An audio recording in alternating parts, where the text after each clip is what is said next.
I built this vendor invoice to product order matching system that automatically catches mismatched invoices from vendor before they ever hit your payment queue. So it reads your incoming vendor emails and pulls the attached invoices with it. And we use Gemini AI cross-checking against our live in-transit orders. So Gemini AI will check whether there is a match with the exact purchase order that was already in transit with that particular vendor only, and whether, let's say, if something doesn't line up, whether it is a wrong amount or no matching purchase order was found and the sender was completely an unknown vendor, your account team instantly get pinged on Slack instantly with AI reasoning included. Okay, so let me show you the demo first. After that, I will explain you the data flow behind this workflow. So let's see things in action. Here I am just sending a demo invoice that wasn't matches to our active in transit product orders. Okay, so let's see.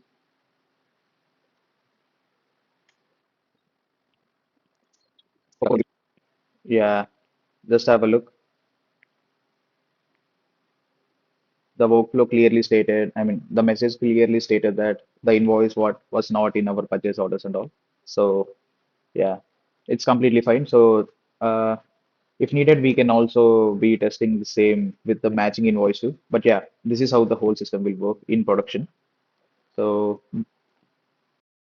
let me explain you how the data will flow from node to node from beginning to the ending. But before that, please make a note of this particular Google Sheet header so that you can replicate this particular Google Sheet with those headers. So just after creating a new Google Sheet in your own account and connecting to this particular workflow, the workflow will just work fine. So firstly, whenever a email was received, this workflow will get triggered. For that, we will poll every single minute. Okay. So we will set the vendor list right here with CSV, I mean, comma separated.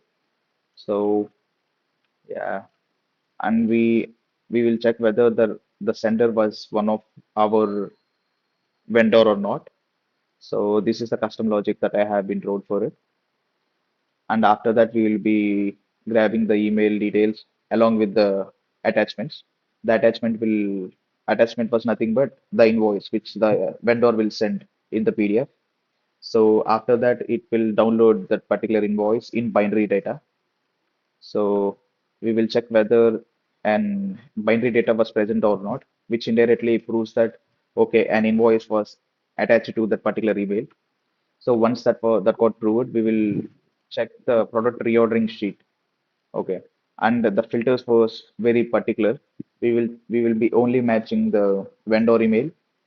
We will be only you know fetching the uh, reorder data that was linked to the particular vendor and the status of that particular product order is in transit.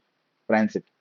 Just have a look. So only one from the available product orders was in that particular status. So we will be only be very particular about fetching the product order data.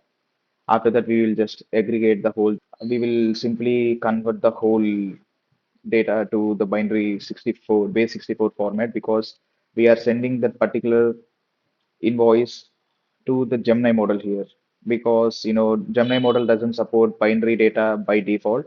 So for that we have to be converting the binary data to base 64. So base 64 format was only supported by Gemini models or and most of the top models out there. So we have to be converting the binary uh, format of the PDF to the base 64 format.